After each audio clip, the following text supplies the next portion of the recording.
आपने वो कहावत तो ज़रूर सुनी होगी कि किसी को मिलता नहीं और जिसे मिलता है वो एकदम बोर हो जाता है। तो यहाँ पे बिल्कुल वैसा ही होता है। जुन के पीछे पड़ गई रहती है दो बहनें और वो भी दोनों ट्विंस, दोनों एकदम सेम दिखती है और सब चीज़ सेम भी है उन दोनों का। तो यहाँ जुन बहुत ही ज़्यादा ठरकी तो नहीं बोला जा सकता है, मगर वो बहुत ज़्यादा शांत स्वभाव का बच्चा रहता है। मगर जो दोनों बहनें रहती हैं उनमें से एक बहुत ज़्यादा ठरकी रहती है।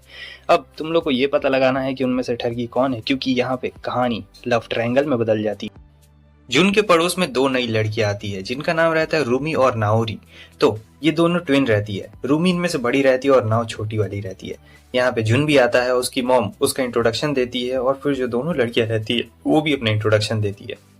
तो यहाँ पे हमें रूमी की आवाज में बताया जाता है स्टोरी कि उसी दिन से वो जुन को बहुत ज्यादा पसंद करने लगी थी और वो दिन भर दिन उसके प्यार में और भी ज्यादा पागल होते जा रही थी। मतलब दिन भर दिन रात सब ख्याल उसी का आ रहा था। तो एक दिन जब वो कमरे में आती है तो देखती है कि नाव और जुन दोनों एक साथ है और दोनों किसी किताब को पढ़ रहे होते हैं।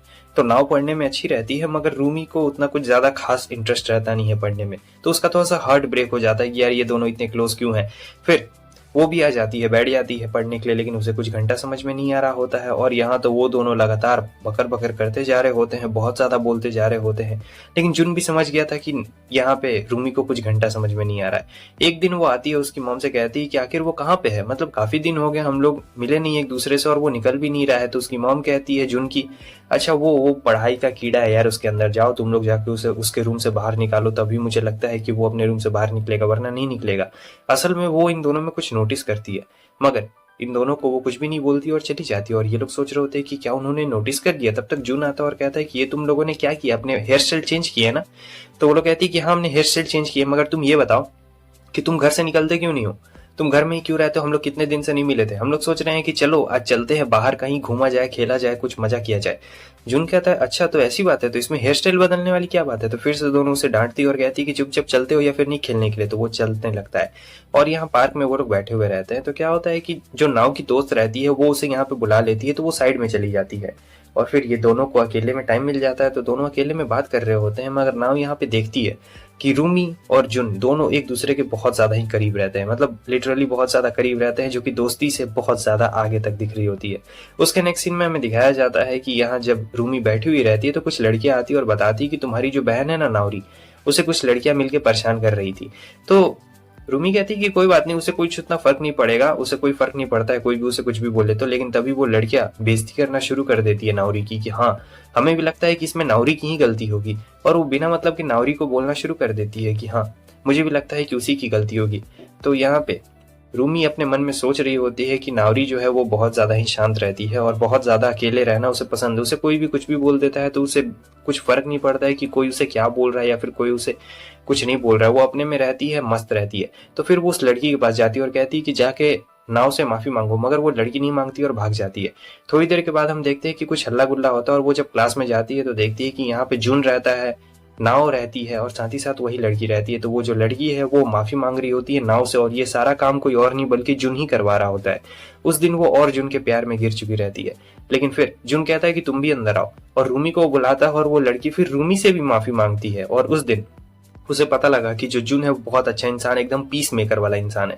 और वो आगे चलते चलते और भी धीरे धीरे क्लोज जा रही होती है मगर अपने मन से। मगर फिर वो मिडिल स्कूल में जाती है तो दूर हो जाती है।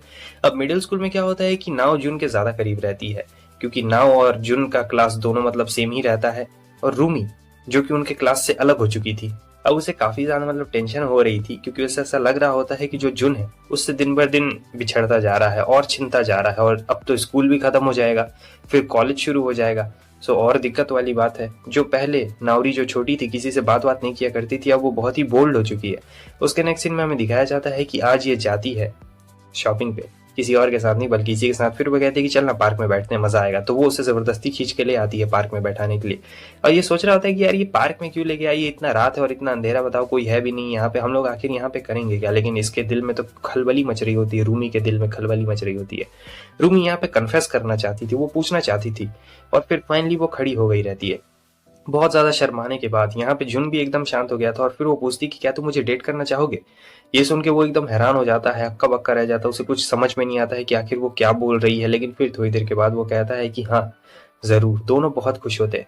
जैसे वो घर पहुंचती है तुरंत ही नाव को इसके बारे में बताती है कि मैंने उसे डेट करना शुरू कर दिया है, मैं बहुत ज्यादा खुश हूँ। तो नाव जब ये बात सुनती है तो वो भी बहुत ज्यादा खुश रहती है कि उसकी जो दीदी है उसने जुन को डेट करना शुरू कर दिया, और कहती है कि अगर तुम लोग को कोई भी प्रॉब्लम हो ना तो तुम लोग मुझे बताना। लेकिन यहाँ तो ये लोग अपना ही डेट पे जा रहे होते हैं, हर दिन ये लोग नए डेट पे जाते हैं, बहुत ज्यादा दोनों एक दूसरे के साथ में मजा करते हैं। फिर से हमें रूमी की आवाज में ही बताया जाता है कि वो बहुत ज्यादा अच्छा था। और एक दिन वो अचानक से मतलब आ जाती है और ये चुपचाप बैठ के किताब पढ़ रहा था, मगर ये बंदा इतना ज्यादा ठरकी रहता है ना कि उसे अपने पास खींच लेता है। वो कहती है कि नहीं नहीं कोई आ जाएगा, कोई देख लेगा तो, मगर ये कहता है कि नहीं नहीं कुछ भी नहीं होने वाला है, तुम बिल्कुल भी टेंशन मत लो, मैं हूं ना यहाँ पे, मैं सब चीज संभाल लूंगा। और फिर धीरे धीरे करके वो उसे अपने और भी ज्यादा क्लोज ला देता है। तुम समझ रही हो ना मैं क्या कह रहा हूँ। फिर जोर से वो किस कर देता है। ऐसे आगे हमें दिखाया जाता है कि इसे बहुत ज्यादा अजीब लग रहा होता है, और फिर ये सोच रही होती है कि यार मेरी बहन तो पागल है, छोटी सी पागल है, इसे तो कुछ घंटा समझ में नहीं आता, लेकिन मुझे कुछ ना कुछ करना चाहिए। अब अचानक से एक दिन क्या होता है कि उसके पास चली जाती है और कहती है कि मैं तुमसे ब्रेकअप करना चाहती हूँ। ये सुन के तो जुन भी हैरान हो जाता है और कह रहा होता है कि आखिर ये तुम क्या कहना चाहती हो। लेकिन वो कहती है कि देखो इसमें तुम्हारी कोई भी गलती नहीं है, मैं बस तुमसे इतना कहना चाहती हूँ कि तुम बहुत ज्यादा अच्छे हो, इसमें तुम्हारी कोई भी गलती नहीं है, लेकिन मुझसे अब ये और ज्यादा नहीं हो पाएगा, प्लीज मुझे इसके लिए माफ कर देना। अब जुन भी एकदम हैरान हो चुका रहता है। अब नाव के पर्सपेक्टिव से हमें दिखाया जाता है कि कैसे उस दिन जब नाव चुपचाप किताब पढ़ रही होती है तब वो लड़कियां आती है और उसे परेशान करना शुरू कर देती है। अब नाव एक ऐसी लड़की रहती है जो काफी इंट्रोवर्ट थी और उसे कुछ फर्क नहीं पड़ता है कि कोई उसके बारे में क्या बोलता है क्या करता है, बिल्कुल नहीं। वो चुपचाप बस अपना काम करती है, लोग ही इसे आके परेशान करते हैं, मगर ये कुछ करती भी नहीं है और लोग हमेशा इसे गलत समझ लेते हैं। ये इसकी मतलब बहुत पहले से प्रॉब्लम है। लेकिन जो दूसरी तरफ हमारी रूरी है उसे लोग बहुत ज्यादा पसंद करते हैं, रूमी को सब पसंद करते हैं। मगर फिर उस दिन जब जुन ने उसकी मदद की थी, उस दिन मतलब इसे ऐसा लगा था कि हाँ दुनिया में कोई ऐसा भी इंसान है जो मेरे लिए मतलब मेरे लिए स्टैंड लिया है, जिसने पहली बार मेरे लिए हक की आवाज उठाई है। मगर फिर मिडिल स्कूल में जाते जाते इसे इतना तो पता चल ही गया था कि जो इसकी दीदी रूमी है वो पसंद करती है जुन को। लेकिन फिर भी ये एकदम ऐसे एक्ट करती थी जैसे कि इसे कुछ नहीं पता हो, क्योंकि वो कभी कभी मिलने आया करती थी। वो दूसरे क्लास में थी फिर भी उससे मिलने आया करती थी, जो कि बहुत ज्यादा अजीब बात है। और कोई ऐसे ही मिलने के लिए नहीं आता है या फिर कोई ऐसे ही बिना वजह के किसी से बात नहीं करता है। और वो हमेशा बात किया करती थी और काफी ज्यादा शर्मा भी जाती थी। मैंने कभी नहीं सोचा था कि मुझे कभी ये सुनने को मिलेगा, लेकिन फिर उस दिन दीदी ने मुझसे बता दिया कि वो दोनों एक दूसरे को डेट कर रहे हैं। हालांकि मुझे उस दिन कुछ दुख नहीं हुआ, लेकिन ना मुझे ज्यादा खुशी हुई, लेकिन ना मुझे दुख हुआ। मैंने उससे कहा कि मैं तुम्हारी हमेशा मदद करूंगी, अगर तुम्हें कोई चीज जाननी हो या फिर कुछ करना हो तो मैं तुम्हें बता दूंगी। वैसे भी इन दोनों की जोड़ी काफी ज्यादा अच्छी है, वो बहुत अच्छा है। फिर मैं कमरे में गई और मुझे बहुत ज्यादा मतलब रोना आ गया अंदर से, क्योंकि पसंद तो मैं भी उसे करती थी, मगर मैं उससे क्या बोलूं। अब मैं यहाँ पे कुछ बोल भी नहीं सकती हूँ, क्योंकि एक तरफ मेरी बहन है और दूसरी तरफ जुन है, मैं इसमें से किसे बोलूं। वैसे भी दोनों की जोड़ी है बहुत ज्यादा बढ़िया और दोनों डेट पे भी काफी जाते थे, तो मैंने तो उसे सजेशन भी दिए थे बहुत सारे डेट्स के कि ऐसे ऐसे जाना है डेट पे और सारी चीजों का। क्योंकि देखो जो दोनों की जोड़ी अच्छी है, जो जुन है वो एकदम किताबी कीड़ा है, ऊपर से जो मेरी दीदी है वो आज नेचर में जीने वाली है, मतलब प्रेजेंट में जीने वाली है। पता नहीं वो दोनों डेट पे जाते होंगे तो क्या क्या बात करते होंगे। सीन अब वापस से प्रेजेंट में आता है, जहाँ पे रूमी उसे बताती है कि हम दोनों ने ब्रेकअप कर लिया। ये सुन के तो नाव एकदम हैरान हो जाती है, उसे समझ में नहीं आता है कि आखिर ये क्या बोल रही है, आखिर इसने ब्रेकअप क्यों कर लिया। तभी रूमी कहती है कि मुझे भी नहीं पता है कि आखिर मैंने ये क्यों कर लिया, बस मुझे लगा कि मुझे ये कर लेना चाहिए। अब यहाँ पे तीनों एकदम उदास हो गए रहते हैं। जुन से भी पढ़ाई नहीं हो रही होती, वैसे तो वो पढ़ने में काफी अच्छा होता है, मगर वो चुपचाप किताब खोले हुए था और इधर वो लोग भी अपने कमरे में चुपचाप बैठी हुई थी, चारों तरफ एकदम सन्नाटा। आज सभी लोग बारबेक्यू कर रहे थे। असल में दोनों की फैमिलीज मिलके हमेशा बहुत दिनों से बारबेक्यू कर रही होती है। तो रूमी और जुन के जो फादर रहते हैं वो दोनों कार्स के बारे में बात कर रहे होते हैं। तो वहां वो पूछते हैं कि तुम्हें कौन सा कार पसंद है बेटा, यहाँ पे वो पूछ रहे होते हैं जुन से। तो जुन यहाँ पे बोल देता है मुझे तो अंकल मस्टैंग बहुत ही ज्यादा अच्छा लगता है, बहुत ही ज्यादा मजा आता है। और ये लोग तो लड़कियों वाली बातें कर रहे होते हैं। तो इतनी देर में उसके फादर गुस्सा हो जाते हैं जुन के और कहते हैं कि तुम मेरे ही बेटे हो ना, मतलब मुझे यकीन नहीं हो रहा है, आखिर तुम ऐसा कैसे बोल सकते हो कि तुम्हें वो बेकार सी गाड़ी पसंद है, हाँ तुम्हें कोई और गाड़ी नहीं पसंद आती है क्या। और फिर वो काफी गुस्से में रहते हैं और ये कहता है कि नहीं मुझे तो वही गाड़ी पसंद है। और वो कह रहे होते हैं कि ऐसा नहीं हो सकता, तुम मेरे बेटे नहीं हो, तुम किसी और के बेटे हो। और ये कहते हैं तुम्हारे मेरे विचार तो मिलते हैं। दूसरी तरफ जो हमारी नाव रहती है वो तो भाग के इनके पास में आ जाती है, क्योंकि वो लोग बहुत ही ज्यादा कार के बारे में बातें कर रहे होते हैं और यहाँ सारी लेडीज हंसने लगती है कि वो लोग क्या क्या बातें कर रहे होते हैं। और फिर रूमी कहती है कि डैड को बहुत दिनों के बाद कोई ऐसा बंदा मिला है जो कि बिल्कुल उनकी तरह सोचता हो। तब ये कहती है कि दीदी आप तो बिल्कुल एकदम बड़े लड़कियों की तरह बात कर रही है, मॉम की तरह। और फिर इसे याद आता है कि किस तरीके से इसने जो किया वो बिल्कुल भी सही नहीं था, मगर ये सब करने के पीछे उसका एक रीजन है रूमी का। और वो रीजन ये है कि वो चाहती थी कि जो हमारा जुन है वो नावरी को डेट करे। और वो उसे बताती भी है रीज़न उस दिन कि मैं चाहती हूँ कि तुम उसे डेट करो। ये सुन के तो जुन भी हैरान हो गया था, मगर फिर वो बताती है कि देखो वो बचपन से तुमसे प्यार करती है और मेरी बहन बहुत ज़्यादा पागल है, उसे पता नहीं है कि उसे क्या डिसीजन लेना चाहिए या फिर क्या डिसीजन नहीं लेना चाहिए, इसलिए मैं उसके बदले में डिसीजन ले रही हूँ, प्लीज़ तुम मुझे इसके लिए माफ़ कर देना। जुन यहाँ पे समझ नहीं पाता है कि आखिर ऐसा क्यों, क्या कर दिया था उसने, क्या ही गलत किया था। सीन कट होता है, हमें दिखाया जाता है रूमी को जो कि अब अपने स्कूल जाने वाली थी, लेकिन उसकी मॉम कहती है कि देखो इस वीक भी हमारे घर में बारबेक्यू होने वाला है और जुन और उसकी फैमिली भी आने वाली है। तो मुझे पता नहीं है कि जुन को क्रैब अच्छा लगता है या फिर अच्छा नहीं लगता है, तो क्या तुम एक काम करोगी, तुम जाकर जुन से एक बार पूछ लोगी क्या कि उसे क्रैब अच्छा लगता है या फिर नहीं लगता है। अब ये लोग तुरंत ही ब्रेकअप के बाद ही हुआ था, मतलब ये वाला सीन जो हुआ था, इसलिए वो सोच रही थी कि क्या मुझे उसके घर जाना पड़ेगा। फिर उसकी मॉम ये भी कह रही होती कि तुम्हें पता है ना तुम्हारी बहन एक नंबर की सोने वाली घोड़पड़ास लड़की है, तो तुम्हें ही जाके उससे पूछना पड़ेगा।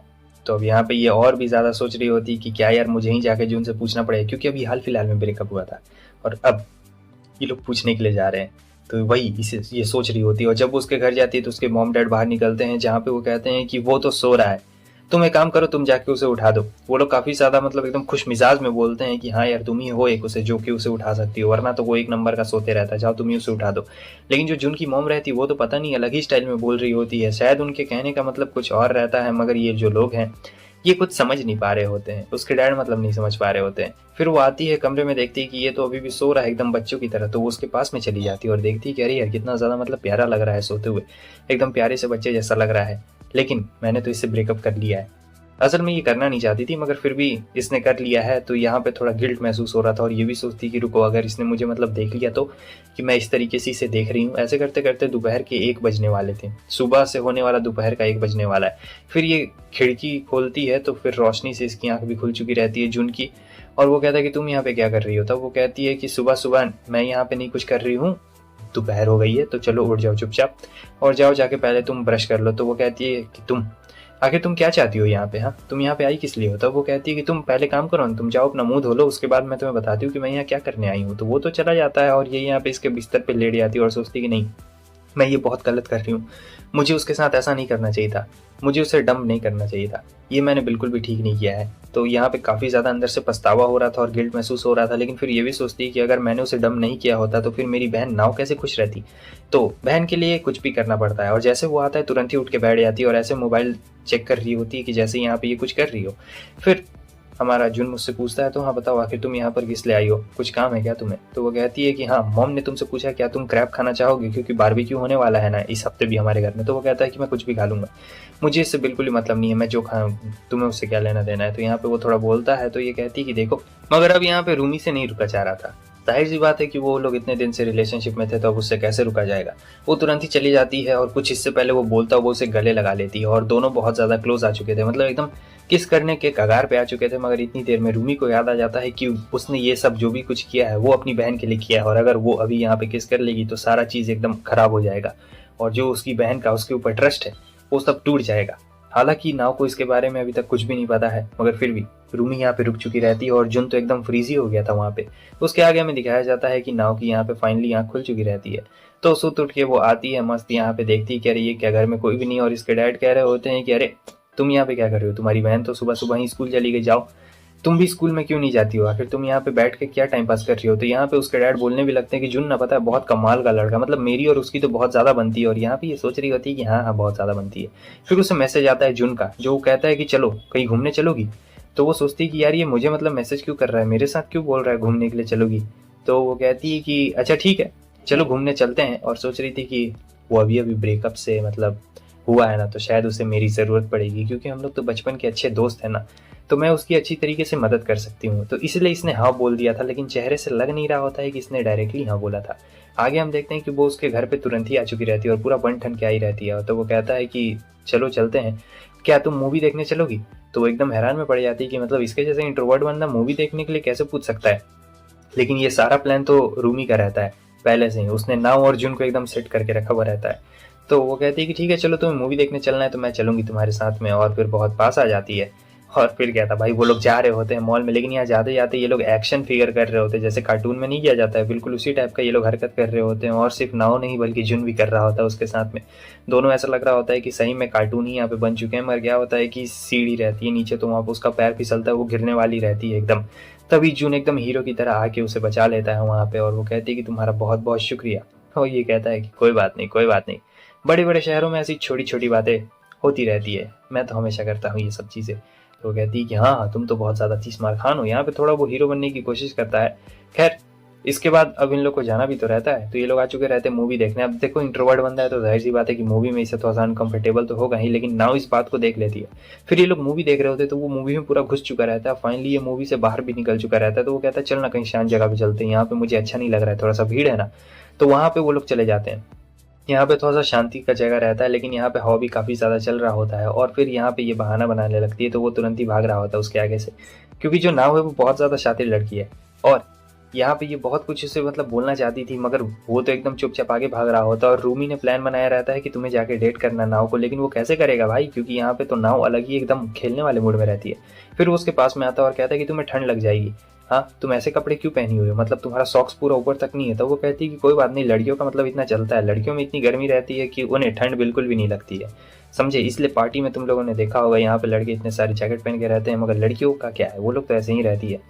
अब इतनी देर में क्या होता है कि वो पूछ लेता है कि क्या, और तब ये अपना स्कर्ट ऊपर करने लगती, कहती तुम देखना चाहोगे, लेकिन ये मना करता है, कहता है कि नहीं नहीं मुझे नहीं देखनी है, तुम्हारी गर्मी तुम ही रखो, अपनी गर्मी अपने पास में। तो वो कहती है कि तुम भी ना बहुत ज़्यादा अजीब हो। तब वो कहता है क्या तुम मुझे डेट करना चाहोगी, वो अचानक से पूछ देता है। तो यहाँ पे जो नाव है सीधे मना कर देती है, कहती है कि तुम्हें कौन डेट करेगा, मैं तुम्हें डेट नहीं करने वाली हूँ, ठीक है। तो वो कहता है क्या, तो वो कहती है मैं मजाक कर रही थी, चलो मुझे गोदी ले लो। और फिर आके उसे एक जोरदार हक दे देती है। अगले सीन में हम देखते हैं कि फाइनली वो वहाँ घर में आ चुकी थी, और घर में आते ही यहाँ रूमी से वो कहती है कि तुम सुनो रूमी, तुम आ जाना ऊपर में मुझसे मिलने के लिए मेरे कमरे में। और वो तो चली गई रहती है बोल के, और यहाँ इनकी मॉम सोच रही होती है कि क्या बात है। फिर उसके बाद फाइनली रूमी कमरे में आ जाती है, जहाँ पे वो बताती है कि उसने पता है उसने मुझसे डेट के लिए पूछा और मैंने उसे मना कर दिया। ये सुनने के बाद तो रूमी भी हैरान हो जाती है कि कहीं उसका प्लान पूरी तरीके से नाकाम तो नहीं ना हो गया है, मतलब जितना कुछ उसने अपनी बहन के लिए किया और इसकी बहन ने सब चीज़ एकदम नाकाम कर दिया। लेकिन फिर वो कहती है कि हाँ तुम्हारा मुंह तो देखने लायक है, तुम्हें पता है उसने भी बिल्कुल ऐसा ही चेहरा बनाया था, तुम दोनों बिल्कुल एक ही जैसा चेहरा बनाते हो। तब ये कहती है कि देखो तुम्हारा लगता है मतलब कुछ ज़्यादा ही वेट बढ़ गया, तुम्हारी थाइस भी इतनी मोटी हो गई। तब वो कहती है इतनी मोटी भी नहीं हूँ। और फिर यहाँ पे अब इन लोग का वही बारबेक्यू सीजन चल रहा होता है, जहाँ पे ये लोग मिल बांट के बातें कर रहे होते हैं। तो इसी बातों बातों में क्या होता है कि जो रूमी के डैड रहते हैं वो कहते हैं कि अगर जुन तुम हमारी फैमिली का हिस्सा रहते ना तो बहुत ज़्यादा मज़ा आ जाता। तो ये तो अपने डैड को लेके जा रहा था, उन्हें ज़्यादा चढ़ गई रहती है। मगर जो नाव रहती है वो कहती है कि डैड आपने क्या बोला, अगर ये हमारी फैमिली का हिस्सा रहता तो आप यही बोल रहे हैं ना, चलिए इस बात को और आगे बढ़ाएं। लेकिन वो बात आगे नहीं बढ़ती है। और फिर ये लोग कमरे में आ चुके थे, कमरे में आए रहते हैं, तो वो वहाँ पे बैठा हुआ रहता है, ये लेटी हुई रहती है। तो कहती है कि आ जाओ पास में, तुम उतना दूर क्यों बैठे हुए हो, इतना ज़्यादा मतलब तुम्हें घबराने की बात नहीं है, मैं तुम्हें काट नहीं लूंगी। लेकिन जुन को बहुत ज़्यादा शर्म आ रही थी, कहता है कि नहीं ठीक हो। लेकिन फिर वो बोलती आओ इधर चुपचाप, तो वो चुपचाप आ चुका रहता है। अब जो नाव रहती है, अब ये लोग रिलेशनशिप में रहते हैं, तो देखिए दोनों एक दूसरे के बहुत ज़्यादा क्लोज आ जाते हैं, जहाँ पे नाव को काफ़ी ज़्यादा अच्छा लग रहा होता है। और कहती है कि यार बहुत ज़्यादा मतलब वार्म वार्म महसूस हो रहा है मुझे। और जो जून था वो तो एकदम सटक गया था भाई, उसे बिल्कुल लग नहीं रहा होता है कि आखिर ये क्या हो रहा है। और फिर वो एकदम बच्चे की तरह ट्रीट कर रहा होता है और कहता है उफ तुम भी ना। तब वो कहती है चलो किस करते हैं, लेकिन ये इधर मुड़ गया रहता है और फिर दोनों में मस्त किस हो जाता है। बात रूमी ने अपने दोस्त को सब चीज़ बता दिया था कि किस तरीके से अपनी बहन के लिए उसने जून को छोड़ दिया। तो यहाँ सुन के उसकी दोस्त बहुत ज्यादा नाराज होती है और कहती है कि तुम्हें ऐसा बिल्कुल भी नहीं करना चाहिए था, तुम एक नंबर की गधी हो, तुम अगर उससे प्यार करती हो तो तुमने मतलब उसे छोड़ा क्यों, सिर्फ अपनी बहन के लिए। मैं तो कहूंगी कि तुम अपनी बहन से ज्यादा अच्छी हो, मैं तुम्हारी बहन को अच्छी तरीके से जानती हूँ, वो मेरी ही क्लास में है और मुझे नहीं लगता कि तुम्हारी बहन तुम्हारे आसपास भी है। तुम उससे दिखने में भी अच्छी हो और सब चीज में भी बहुत अच्छी हो। मगर रूमी कहती है कि नहीं नौर के बारे में ऐसा मत बोलो यार, वो नौर भी बहुत ज्यादा अच्छी है। पर फिर भी उसकी दोस्त कहती है कि नहीं तुम बार बार अभी भी अपनी बहन के बारे में सोच रही हो, तुम्हें जुन के बारे में सोचना चाहिए ना कि अपनी बहन के बारे में। यही सोच के वो बोलती है कि जुन सही कहता था कि तुम कैप्टन बनने के लिए सही हो, मुझे नहीं बनना चाहिए था क्योंकि तुम बहुत ज्यादा बोल्ड और सभी लोग तुम्हें पसंद करते हैं। मगर वो रूमी को अच्छी तरीके से समझाती है कि देखो ऐसी कुछ भी बात नहीं है, मैं ये कहना चाहती हूँ कि जुन को तुम लोग चूज करने दो कि आखिर उसे कौन पसंद है, तुम पसंद हो या फिर नौर पसंद है। तुम लोग उस पर मतलब ये मत करो। अब देखो अगर वो उससे ब्रेकअप करके तुम्हारे पास आ जाता है तो इसका मतलब वो तुम्हें पसंद करता है, मगर तुमने उसे जबरदस्ती वहां पे भेजा है।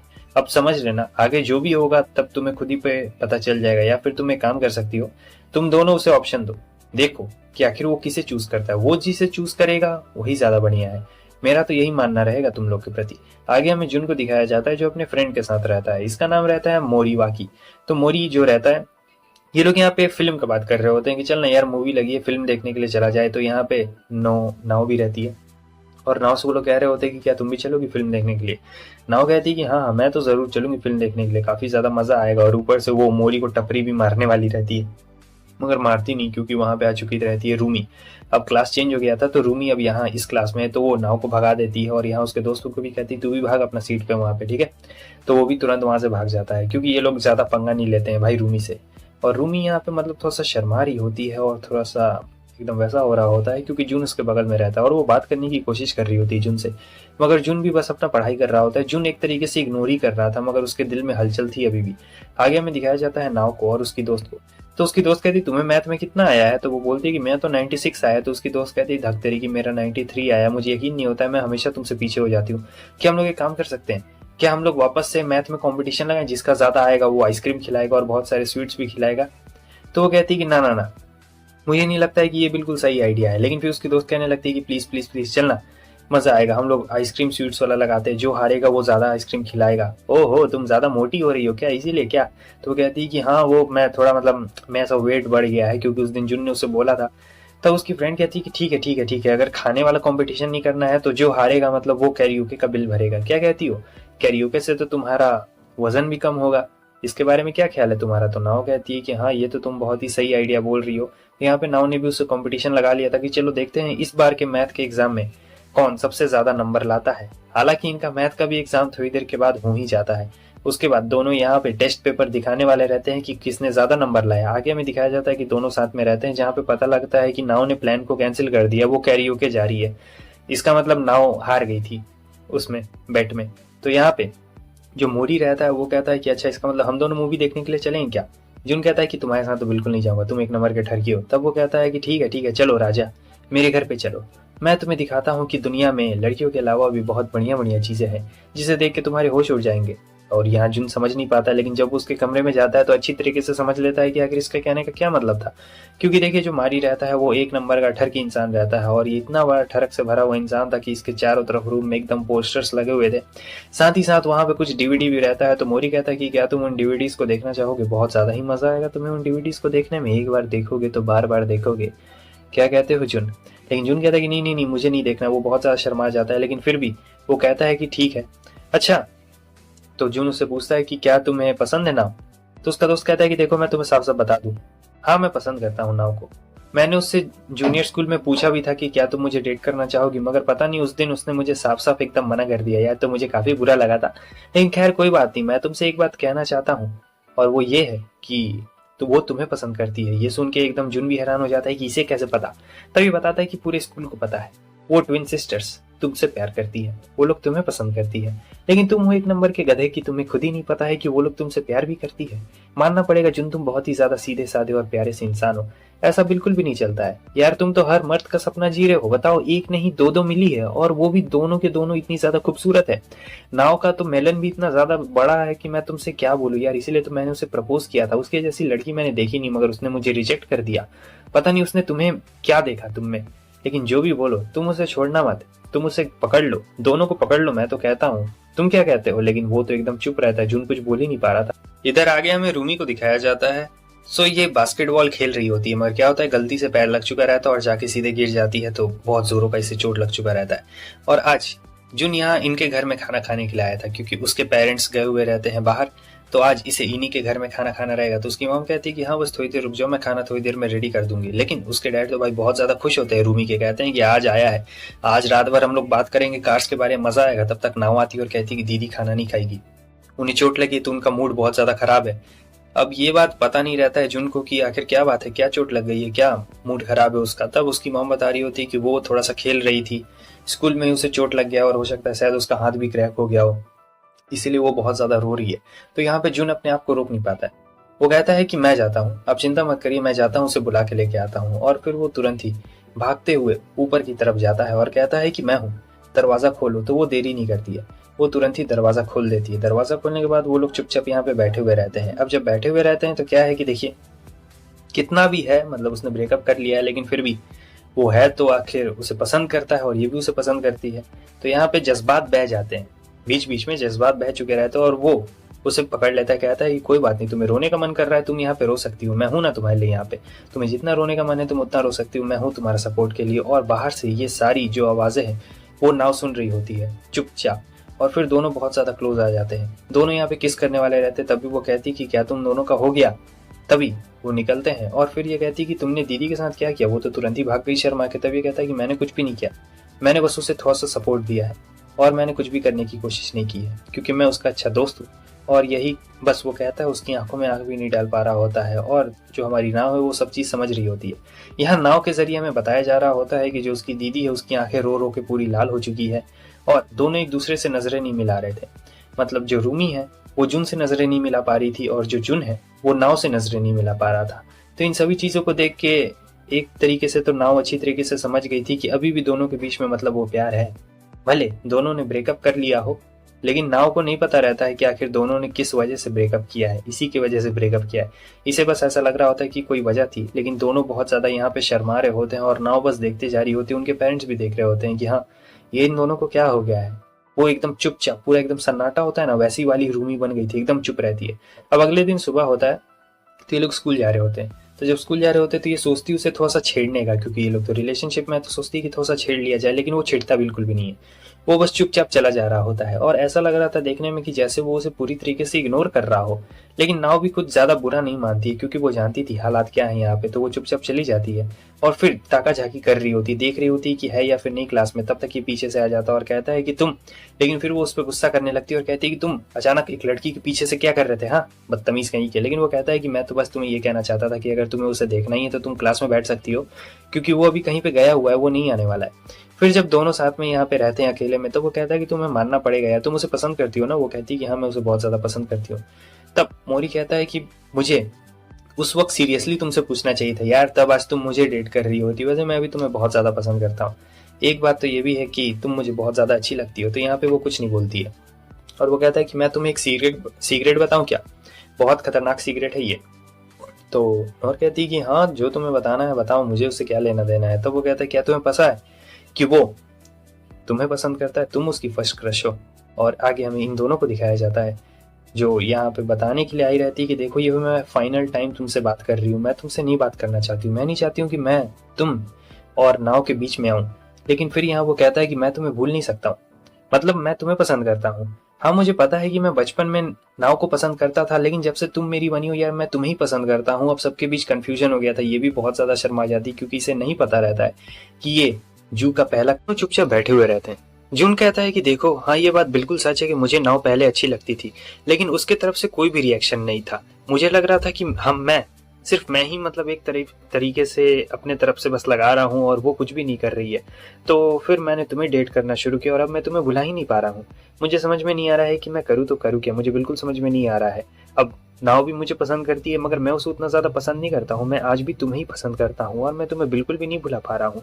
रूमी उससे कहती है कि देखो तुम मुझे भुला दोगे, जैसे कि कुछ दिन डेट करोगे तुम मुझसे तो फिर तुम मुझे भुला दोगे, जाहिर सी बात है, तुम्हें मुझे भुला देना चाहिए यार, ज्यादा नहीं सोचना चाहिए इसके बारे में। लेकिन कहता है नहीं, ऐसा होना बहुत ज्यादा मुश्किल है, अब तुम बहुत ज्यादा अच्छी लगने लगी हो। लेकिन तब तक रूमी खड़ी हो जाती है, कहती है कि ठीक है जो भी हो, लेकिन अब मेरे प्रैक्टिस का वक्त हो रहा है तो मुझे यहाँ से जाना पड़ेगा, तुम लोग अपना देख लेना, तुम मुझे बस भुला दो, मैं बस यही चाहती हूँ। क्योंकि अगर वो नहीं भूल पाएगा तो इसका प्लान कामयाब नहीं ना होने वाला है। और फिर वो उसे कुछ बोल के वहां से भाग जाती है। लेकिन ये तो भाई पगला रहता है। आगे हमें दिखाया जाता है कि जब वो वहां पे आती है तो नाव रो रही थी। तो वो कहता है कि क्या हुआ, किस लिए रो रही हो। नाव कहती है कि ये तुम्हें पता है मोरी ने कहा कि वो मेरे खरबूजे देखना चाहता है। तो मोरी कहता है ये मैंने ऐसा कब कहा, मैंने ऐसा बिल्कुल भी नहीं कहा और इसलिए मैं रो रही थी। और तब जू कहता है कि मुझे पता है कि मेरे दोस्त ने ऐसा कुछ भी नहीं कहा होगा, तुम जरूर झूठ बोल रही हो। मोरी भी कहता है कि हाँ हाँ ये बिल्कुल झूठ बोल रही है। तो वो कहती है कि तुम इस बात को इतनी आसानी कैसे ले सकते हो, हाँ इसने मुझसे कहा होगा तो। लेकिन वो कहता है कि नहीं मेरा दोस्त ऐसा नहीं बोल सकता है। और फिर वो उसे थमा के कुछ चली जाती है और ये टिश्यू पेपर रहता है। उसके बाद हम देखते हैं कि फाइनली दोनों यहाँ पे घर जा रहे होते हैं, जहाँ पे जू भी बात कर रहा होता है और नाव भी उससे बात कर ही रही होती है। लेकिन फिर वो अचानक से रुकती है और कहती है कि क्या तुम मेरे साथ डेट पे चलना चाहोगे, कल तो संडे है, कल हम लोग बहुत ज्यादा मजे करेंगे। तो वो तुरंत हाँ भी बोल देता है, कहता है कि ठीक है चलना, बहुत ज्यादा मजा आएगा। तो नाव भी बहुत ज्यादा खुश हो जाती है। बाद में हमें दिखाया जाता है नाव और उसकी फ्रेंड को, जहाँ पे उसकी फ्रेंड कहती है कि तुम तो मतलब बहुत बड़ी अजीब आदमी हो यार, मतलब मुझे यकीन नहीं हो रहा है कि तुम ऐसी लड़की हो कि तुमने उससे पहले डेट के लिए पूछा। हाँ तो वो कहती है कि उसे तो लकी साबित होना चाहिए ना यार, उसे खुद को लकी महसूस करना चाहिए कि मैंने उसे डेट पे जाने के लिए पूछा था। तब उसकी दोस्त कहती है कि हाँ हाँ बड़का, तुमने तो कहा था कि तुम नहीं पूछने वाली हो कभी किसी से भी, लेकिन तुमने पहले ही पूछ दिया उससे डेट पे जाने के लिए। लेकिन नाव कहती है कि हाँ मुझे पता है कि मैंने उसे पूछ दिया, मुझे ये नहीं करना चाहिए था, लेकिन अब वो बहुत ज़्यादा शांत है तो मैं इसमें क्या कर सकती हूँ, मुझे भी उससे पूछना चाहिए, वो नहीं बताएगा खुद। तब वो कहती है कि ठीक है तुम थोड़ा मोड़ा खा लो, और वैसे भी तुम तो इतनी प्यारी हो, कोई भी लड़का तुम्हारे ऊपर फिदा हो जाएगा, तुम्हारी हंसी इतनी अच्छी है। तब वो हंस के दिखा रही होती है, क्यूट सा बनने की कोशिश कर रही होती है। तब उसकी दोस्त कहती है कि हाँ तुम बहुत ज़्यादा क्यूट हो, मगर इसके अलावा तुम्हारे पास अच्छे ड्रेस भी है, तुम्हारे पास लुक्स भी है, तुम्हारे पास बड़े खरबूजे भी हैं, और साथ ही साथ बहुत ज़्यादा मज़ेदार फिगर भी है तुम्हारा। लेकिन वो कहती है कि नहीं नहीं, मैं मोटी होती जा रही हूँ, मेरा कोई फिगर विगर नहीं है। उसकी दोस्त कहती है कि हाँ तुम थोड़ी सी मोटी तो हो गई हो, लेकिन कोई दिक्कत वाली बात नहीं है, लड़के इसे चबी बोलते हैं, मोटी नहीं बोलते। उसके बाद हमें रूमी को दिखाया जाता है जो कि रात में यहाँ पे आती है, तो नाव भी वही टीवी देख रही होती है। तो रूमी से वो बात करती है और कहती है कि दी मैं कल डेट पे जा रही हूँ उसके साथ में, तो मैं सोच रही हूँ कि आप भी हमारे साथ आ जाती तो बहुत अच्छा होता। तो ये सुन के रूमी एकदम हैरान हो जाती है। तब नाव हंसने लगती है और कहती है कि अरे अरे अरे, मैं तो बस मजाक कर रही थी आपसे मैं तो बस आपसे ये बोलना चाहती थी कि कल मैं डेट पे क्या पहन के जाऊँ। तब रूमी कहती है कि तुम्हें पता है ना डेट पे क्या क्या होता है, तो तुम थोड़ा अच्छा सा मतलब संभल के जाना, ड्रेसअप होके जाना। लेकिन नाव कहती कि हाँ हाँ मुझे सब पता है, मैं कोई छोटी बच्ची नहीं हूँ, मैं बड़ी हो गई हूँ। उसके आगे मैसेज आता है, ये नाव का ही मैसेज रहता है, जो वो कहती है कि सुबह अच्छे से तैयार हो जाना, और बढ़िया तरीके से तैयार नहीं हुए तो मुंह पूछ दूंगी तुम्हारा। तो ये सोचने लगता है कि ये क्या मुसीबत है। अब सुबह हो जाती है, जब वो दरवाज़ा खोलता है तो देखता है अपने सामने में नाव को, और देख के वो एकदम खड़ा ही रहता है भाई, हिलता तक नहीं है इधर से उधर, बस वो देखते रहता है। तो वो कहती है कि क्या हुआ, तुम रुक क्यों गए, हाँ हाँ आओ आओ आओ चलो।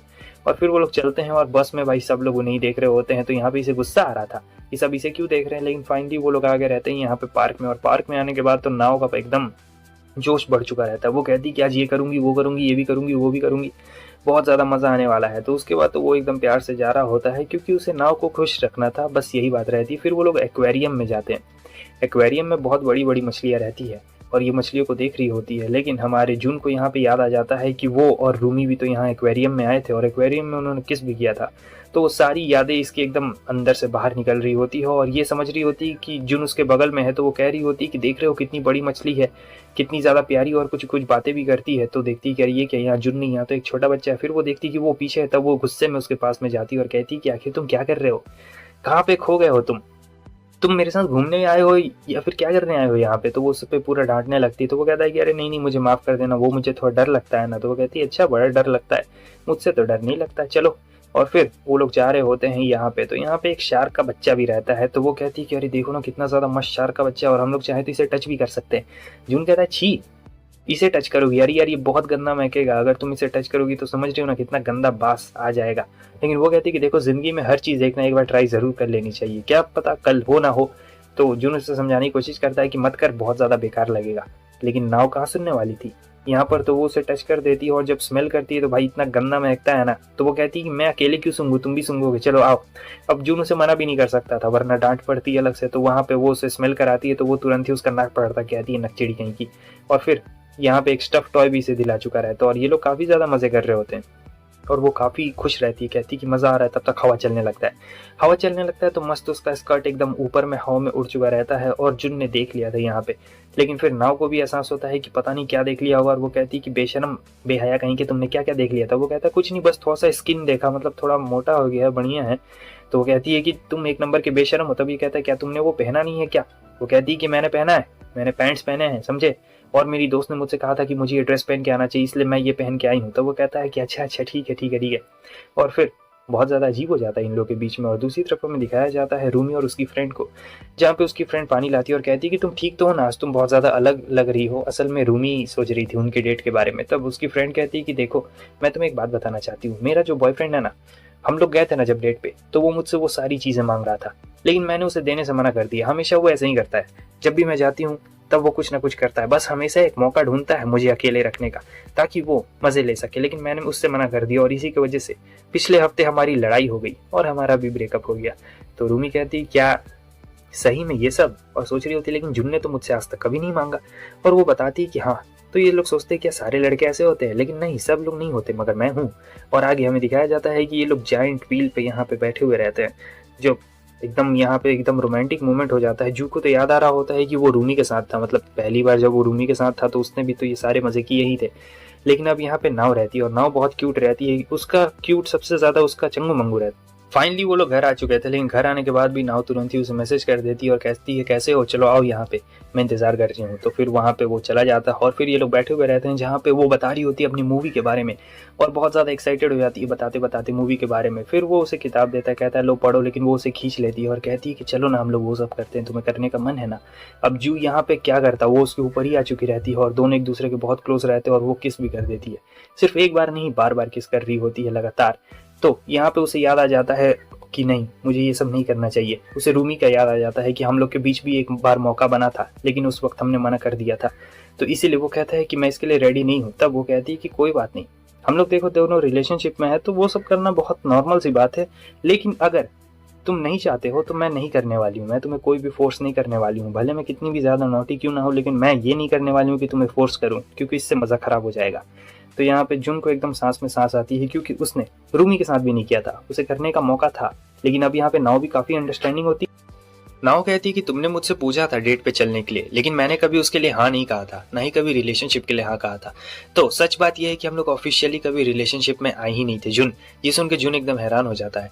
फिर नाव से बताने लगती है कि हाँ मैं बस तुम्हें चॉइस दे रही थी और कुछ भी नहीं। मुझे ये भी साफ साफ पता है कि मेरी दीदी ने जानबूझ के तुमसे ब्रेकअप किया है ताकि हम दोनों साथ में मिलकर रह सके। हाँ लेकिन मैं तुम्हें एक बात बता देना चाहती हूँ कि मैं भी तुमसे कुछ घंटा प्यार नहीं करती हूँ, वो तो बस मैं देखना चाहती थी कि तुम कितने ज़्यादा अच्छे हो या फिर क्या कर सकते हो। वैसे मुझे पता है कि मैं अपनी दीदी से बहुत ज़्यादा अच्छी हूँ और तुम तो बहुत ज़्यादा शर्मा गए थे, तुम तो अपने आप को कंट्रोल भी नहीं कर पा रहे थे। और ये एकदम शर्मा जाता है, कहता है कि ये तुम क्या कर रही हो। तो वो बताती है कि मेरे चंगू मंगू भी बहुत ज़्यादा अच्छे हैं, दीदी से तो बहुत बेहतर है और मैं हूँ भी बहुत ज़्यादा क्यूट उनसे, तुम्हें क्या लगता है। हाँ मैं तुम्हें एक ओपन चैलेंज दे रही हूँ, तुम चाहो तो इसे फ्री का ये कह सकते हो कि तुम्हें जब मन करे तब तुम इसे ले सकते हो। मेरा मतलब ये है कि तुम्हें चॉइस करना पड़ेगा मेरे में से या दीदी में से, तुम्हें जो भी पसंद है ये तुम्हारे ऊपर है, ठीक है, मेरे ऊपर बिल्कुल भी नहीं है। लेकिन वो काफ़ी शर्माता है तो वो तुरंत ही आके उसे हक कर लेती है और कहती है कि कोई बात नहीं, मुझे पता है कि ये चॉइस बहुत डिफिकल्ट है क्योंकि हम लोग बचपन से साथ में पले बड़े हैं और हम लोग एक दूसरे के बहुत ज़्यादा क्लोज हैं। और फिर यहाँ पे ये आई रहती है यहाँ पे शॉपिंग पे रूमी के साथ में, लेकिन नाव यहाँ पे बहुत शांत रहती है और रूमी को कुछ भी नहीं पता रहता है कि इन दोनों का ब्रेकअप हो गया था। वैसे हुआ तो कुछ भी नहीं था लेकिन ब्रेकअप हो गया था। और फिर फाइनली वो उसे बता देती है कि हम दोनों का ब्रेकअप हो गया है। तो ये सुन के रूमी भी एकदम हैरान हो जाती है और ये दोनों पार्क में रहते हैं जहाँ पे वो रूमी को भी सारी बातें बता देती है कि देखो दीदी मुझे अच्छी तरीके से पता है कि तुमने उससे ब्रेकअप क्यों किया था, तुमने उससे ब्रेकअप इसलिए किया था ना ताकि तुम मुझे एक बेटर लाइफ दे सको। वैसे हाँ मुझे अच्छी तरीके से पता है कि तुमने ये सब किया है, लेकिन मैं नहीं चाहती हूँ कि तुम मेरे लिए ये सब करो क्योंकि तुम बहुत ज़्यादा नादान हो दीदी, तुम्हारे पास मौका था, वो तुम्हें पसंद करता है, तुम भी उसे पसंद करती हो, मगर पता नहीं तुम लोग ऐसा क्यों कर रहे हो, तुम मेरे लिए अपनी लाइफ क्यों खराब कर रही हो। लेकिन वो कहती है कि नहीं मैं तुम्हारी बड़ी बहन हूँ। लेकिन नाव यहाँ पे नहीं सुनने वाली थी, वो बस बताते जा रही होती है कि देखो तुम दोनों बहुत ज़्यादा क्लोज थे। रूमी कहती है कि नहीं नहीं ऐसी कोई भी बात नहीं है, तुम दोनों मुझसे ज़्यादा क्लोज हो, मतलब तुम उसके साथ घूमती थी, उठती थी, बैठती थी, हमारा तो क्लास भी अलग हो गया था, मगर तुम दोनों साथ में रहते थे। और मेरा क्या है, मैंने तो बस कुछ बार डेट किया है उसे और कुछ भी नहीं, लेकिन तुम दोनों का प्यार सच्चा था। तब वो नाव कहती कि नहीं ऐसा कुछ भी नहीं। रूमी कहती मगर तुम ही उसके साथ क्लास में रहती थी, उससे बात करती थी, इसलिए मैंने सोचा कि मैं तुम लोग के बीच में आ रही हूँ और मैं ऐसा नहीं करना चाहती थी कि मेरी छोटी बहन को कुछ भी बुरा लगे या फिर कुछ भी हो, क्योंकि तुम उसे पसंद करती थी बचपन से। क्यों, मैं बिल्कुल सही कह रही हूँ ना। मैं जानती हूँ इस बात को कि तुम कमरे में रो भी रही थी जब मैंने तुम्हें पहली बार बताया था कि हम लोग डेट पे जा रहे हैं। लेकिन वो कहती कि नहीं ऐसा कुछ भी नहीं है। लेकिन रूमी ये बात मानने को बिल्कुल भी रेडी नहीं रहती है। आगे हमें दिखाया जाता है कि मोरी को यहाँ पे सारी बातें पता चल जाती है और वो कहता है कि यार तुम बहुत ज़्यादा अजीब हो, मतलब जब तुम्हें सोना का कटोरा मिल रहा है तो तुम ले क्यों नहीं रहे हो। और ऊपर से देखो तो दोनों कितनी ज़्यादा मस्त है, लेकिन मुझे तो नाव बहुत ज़्यादा मस्त लगती है क्योंकि उसके चंगू मंगू बहुत ज़्यादा बड़े बड़े हैं। ओहो तुम ना बिल्कुल एक नंबर के गधे हो जुन, तुम कुछ डिसाइड क्यों नहीं कर पा रहे हो। जुन कहता है कि मुझे समझ में नहीं आ रहा है कि आखिर मुझे क्या करना चाहिए, इसलिए मैंने उससे ब्रेकअप कर लिया, मैं बहुत बुरी तरीके से फंस गया हूँ। मारी उसे बताता है कि देखो तुम्हारे पास ऑप्शन है, तुम्हें जो चूज करना है तुम वो चूज कर सकते हो। दूसरी तरफ हम देखते हैं नाव को जो कहती है कि रूमी हम लोग ये बहन बहन का रिश्ता मतलब थोड़ा सा करते हैं क्योंकि देखो हम लोग दोनों सेम दिन में ही बॉर्न हुए हैं और कौन छोटा बड़ा क्या, तुम बड़ी बहन नहीं हो मेरी, नहीं मैं तुम्हारी छोटी बहन हूँ, ये तो हम लोग बस नाटक कर रहे हैं। मैंने तुमसे नहीं कहा था कि तुम मेरी बड़ी बहन बनो, तुमने भी बस ऐसे ही एक्टिंग शुरू कर दी थी बड़ी बहन बनने का। देखो मुझे इससे कोई एतराज़ नहीं कि तुम मेरी बड़ी बहन हो, लेकिन हम लोग दोनों सेम डेट और सेम दिन को जन्म लिए हैं, तो मैं तुमसे ये कहना चाहती हूँ कि तुम्हें ये सब नहीं करना चाहिए क्योंकि मैं भी तुम्हारी परवाह करती हूँ, चाहूँ तो मैं भी तुम्हारी बड़ी बहन बन सकती हूँ, मगर मैं नहीं बनती हूँ। रूमी कहती मुझे माफ़ करना अगर तुम्हें बुरा लगा हो, तो मैं तो बस तुम्हें प्रोटेक्ट करना चाहती थी। नाव कहती कि ऐसा कोई भी बात नहीं है, हम लोग दोनों बचपन से बड़े हुए, एक ही लड़का हमें पसंद भी आ गया और अब देखो हम लोग कहाँ पे बीच में फंसे हुए हैं, तो हमें ये बड़ी बहन और छोटी बहन का खेल बंद करना चाहिए और हम दोनों को साथ में इक्वली रहना चाहिए। रूमी कहती सही कह रही हो। आगे हमें दिखाया जाता है कि मोरी यहाँ पे इसे समझाने की कोशिश कर रहा होता है कि देखो तुम्हारे पास एक बढ़िया रास्ता है, वो लोग तुम्हें अगर ऑफर दे रहे हैं तो तुम्हें एक्सेप्ट कर लेना चाहिए, कम से कम तुम्हें वो सब तो कर ही लेना चाहिए यार, जब मिल रहा है तो कर लेना चाहिए। क्योंकि मैं तुम्हारी जगह रहता तो बिल्कुल भी नहीं छोड़ता, मगर जून कह रहा होता है कि नहीं ऐसा करना बिल्कुल भी सही बात नहीं है, मुझसे ये सब नहीं होने वाला है। मगर मोरी उसे समझा रहा होता है। जून कहता है कि तुम एक नंबर के ठरकी हो, तुम्हारा कुछ भी नहीं हो सकता है, मतलब तुम्हारे अंदर ठरक इतना ज़्यादा भरा हुआ है कि कोई कुछ नहीं कर सकता। मोरी कहता है कि मज़ा आएगा। उसके आगे हमें दिखाया जाता है कि दोनों साथ में बैठी हुई रहती है। तब नाव कहती है चलो घर चलना चाहिए, लेकिन मैं तुम्हें एक बात बताऊं, हम लोग दोनों ने वो कर लिया, वो सारी चीज़ें कर ली, और वो तो मुझे किस करने पे एकदम अनकंट्रोलेबल हो गया था। हाँ, उसे समझ नहीं आ रहा था कि क्या करना चाहिए। ये सुन के रूमी एकदम शर्मा जाती और कहती कि क्या इतनी जल्दी तुम लोगों ने कर भी लिया। तब नाव कहती कि नहीं मैं मजाक कर रही थी। तो वो काफ़ी गुस्सा करती और कहती बदतमीज़ कहीं के। नाव कहती तुम्हें अभी भी उसकी परवाह है ना। वो कहती कि नहीं मुझे बिल्कुल भी परवाह नहीं है, चलो हटो मुझे यहाँ से जाने दो। तब वो कहती कि पता है हम दोनों ने किस भी किया था। तब वो फिर से आती और कहती कि क्या तुम दोनों ने किस क्या किया था। तो वो बताती कि हम लोग डेट पे गए थे, और वहाँ डेट में वो काफ़ी ज़्यादा शर्मा रहा था। मतलब मानना पड़ेगा वो लड़का है एक नंबर, कमाल का लड़का है, क्यों मैं। और लड़को तुम फिर से उसकी परवाह कर रही हो ना। अगली सुबह हमें दिखाया जाता है कि अब इनका स्कूल जाने का वक्त आ गया था, जहाँ पे ना वो एकदम साफ साफ क्लियरली बोल देती है कि देखो मुझे पता है कि हम लोग तीनों के बीच में लव ट्रायंगल बन चुका है, लेकिन मैं तुम लोग को एक बात साफ साफ क्लियर कर देना चाहती हूँ कि ये डिपेंड करता है बाद के रिजल्ट पे कि कौन किसे चूज करेगा, ठीक है। अभी ये सब रिजल्ट नहीं होगा, हम लोग आराम से अभी दोस्त जैसे रहेंगे। और फिर रूमी उसे एक चिट्ठी भेजती है क्लास में कि वहीं पे मिलना। उसके बाद वो जाता है रूमी के पास में, तो जहाँ रूमी उसे बोल रही होती है कि मैंने सुना है कि जब नाव तुम्हें किस करने के लिए आई थी तब तुम बहुत ज़्यादा शर्मा गए थे, लेकिन शर्माने के बाद तुम बहुत ज़्यादा अनकंट्रोलेबल हो गए थे, और फिर तुम लोगों ने मतलब बहुत ज़्यादा मतलब वो सब कर लिया, कुछ ज़्यादा ही घुल मिल गए थे। तब वो कहता है मुझे माफ़ करना, मैं भावनाओं में बह गया था, असल में मुझे तुम्हारा चेहरा याद आ गया था। तो वो कहती कि बदतमीज़ कहीं कि तुम्हें मेरा चेहरा क्यों याद आ गया। तब वो बताता है क्योंकि तुम मेरे जहन से कभी भी नहीं निकल सकती हो। और वो भी शर्मा जाती है, और ये भी बहुत ज़्यादा गंदा वाला शर्मा रहा था। दूसरी तरफ नाव की फ्रेंड यहाँ पे बता रही होती है कि तुम तो एकदम हीरोइन बन गई हो, मतलब जो बैड एस हीरोइन होती है वही, क्योंकि तुमने मेन हीरोइन और हीरो को मिला दिया है, तुम तो एंटीऑगनिस्ट बन चुकी हो, मानना पड़ेगा। लेकिन तुम्हें क्या लगता है ये सब करने से तुम्हें क्या मिलने वाला है। नाव कहती है कुछ नहीं मिलने वाला है, लेकिन एक चीज़ मुझे पता है कि वो मुझे चूज़ करेगा, क्योंकि मैं दीदी से ज़्यादा क्यूट हूँ और मेरे चंगू मंगू भी उनसे काफ़ी ज़्यादा बड़े हैं। उसकी दोस्त कहती है क्या पक्का। वो कहती पक्का नहीं पूरा पक्का, क्योंकि ये लव ट्रायंगल तो अभी अभी शुरू हुआ है। और बस दोस्तों इसी के साथ जो हमारा फर्स्ट पार्ट था वो यहाँ पे एंड होता है। और अगर तुम लोग इस पे 1.5 के लाइक्स करवा देते हो तो मैं इसका पार्ट 2 जल्द से जल्द ले आऊँगा, और वो उसका लास्ट पार्ट भी होने वाला है। जितनी जल्दी बोलोगे मैं उतनी जल्दी लेके आ जाऊँगा, लेकिन 1.5 के लाइक्स करवाने पड़ेंगे। और हाँ, कमेंट करके भी तुम लोग बताना कि तुम्हें ये वाली स्टोरी कैसी लगी। अगर अच्छी लगी तो वीडियो को शेयर ज़रूर करना अपने दोस्तों के साथ, बिल्कुल भी मत भूलना लाइक करना। और तुम लोग कमेंट ज़रूर करना यार, कमेंट नहीं करते हो तो मुझे पता नहीं चलता है कि वीडियो कैसी लगी। बस नाइस मत लिखो, कुछ पार्ट अच्छा लगा, कोई जोक अच्छा लगा, जो भी अच्छा लगा तुम लोग को वो सभी करके बताओ, कमेंट करके बताओ, कुछ और करके नहीं बताना है तुम लोगों को। और नए हो तो चैनल को सब्सक्राइब ज़रूर कर देना, वीडियो को शेयर कर देना दोस्तों के साथ, क्योंकि तुम अकेले ठरकी लोग नहीं हो, दुनिया में और भी ठरकी लोग यहाँ पे बैठे हुए हैं। खत्म।